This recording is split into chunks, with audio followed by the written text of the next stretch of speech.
What's happening, fellas? Feast your eyes on a bike from a simpler time. This is an absolute time capsule, another time machine of the New England Motorcycle Museum. This has been on display in the museum since we opened. A good friend of mine, John Tylowski, rest his soul, a merchant marine, a great American who was a benefactor of the museum, passed away recently, and his family wants to sell his collection of motorcycles. This is one of the crown jewels, one of two world-class original BSAs that he has, and this thing showing 365 miles on the odometer. Every indication I can see on it, it's all original. The gauges even have the original sticker on there from the factory, the important do not pull. Now this has been on display in the museum. We have 100% UV protected windows, so there's no light degradation from like sitting in the sun. It's climate controlled, no humidity, and this thing is all original. It has a little bit of patina, as you'd expect from a 57-year-old classic, but it runs, rides, and looks like a new bike, and it's an absolute time machine.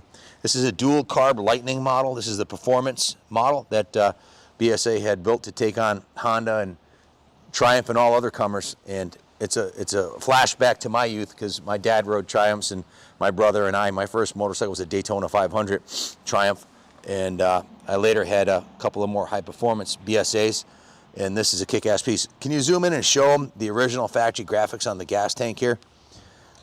So I was able to ride this bike in 2017, I believe, when we first brought it through service and offered it for sale. And when John bought it, we prepped it for storage and tucked it away in the museum, but this has always been in my memory. It left a lasting impression, let's just say that. As far as British twins, they don't get any better than this. The AML dual carb setup is just like magic in this 650. The original petrol tank and gas tank on this is really unique and cool. The inside of the tank is in as good shape as the outside. Even has the original center rubber piece here, which normally those are long gone. This has a steering stem stabilizer. You can tighten this to make it stiffer for highway runs or loosen it up for some back road or backcountry work. Original BSA pegs are in beautiful condition. The original back pegs are intact. The chrome on the wheels was never that good from the factory, and it shows a little bit of pitting on there. Original shocks.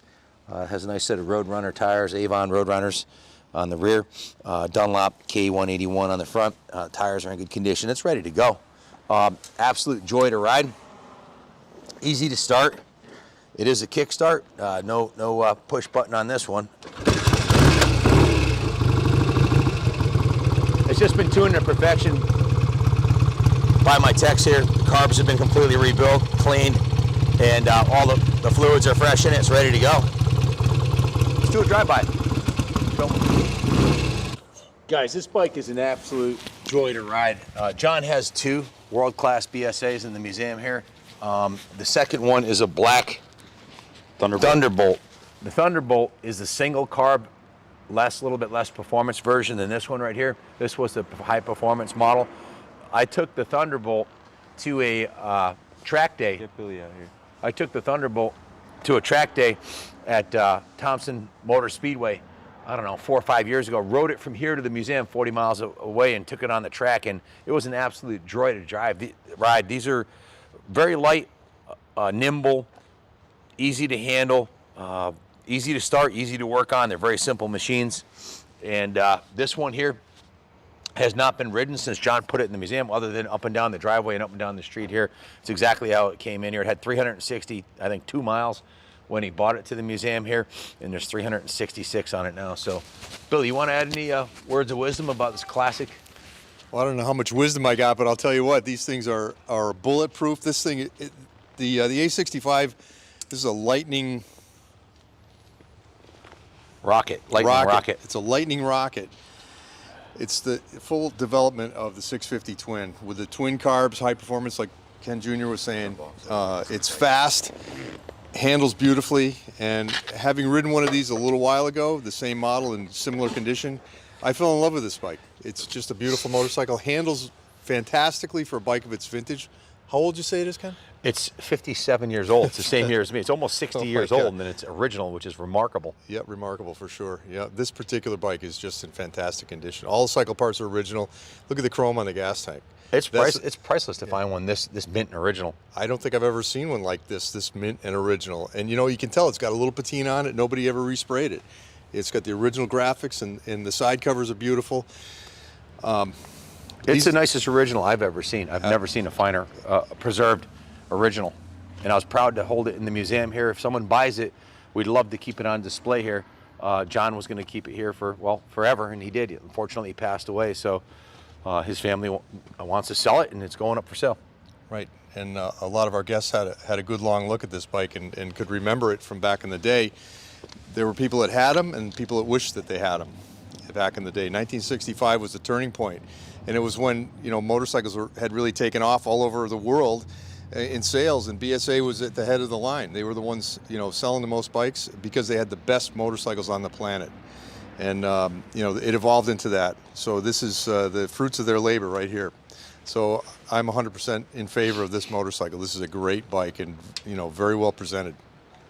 It really is a beautiful piece. The design of even the chain guide, the way it wraps nicely around the sprocket and the badges on the side. It's just, it really, at this point, this to me is more a piece of modern art than it is something I'd want to take out as transportation. It really is that beautiful.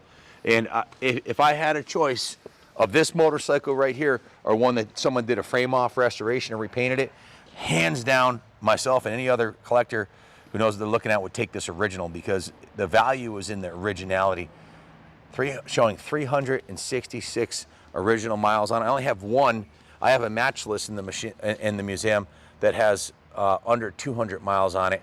This was my second finest or second lowest mile original classic that we had on display, and it's going to be a sad day. It's sad that John passed away. It's going to be a sad day to see his bike go, for sure, because it was definitely a centerpiece in the museum here. Well, hopefully it'll go to someone that appreciates just as much as John did and that we do.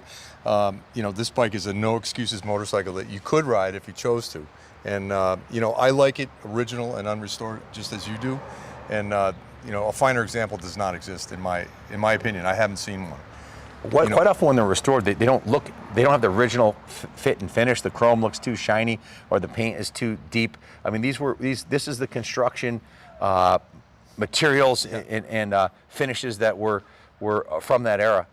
Even the little things like the oil cap.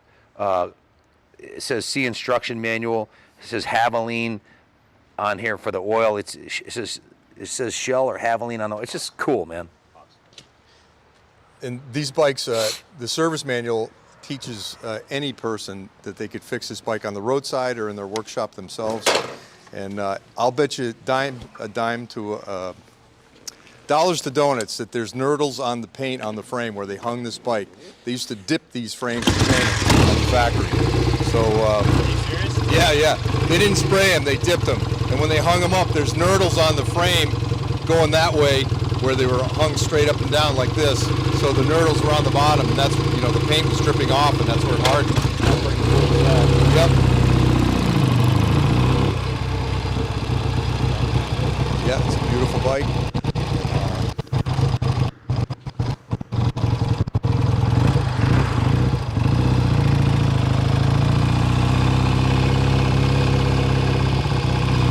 Yeah, that's a pleasant growl from the Big Twin.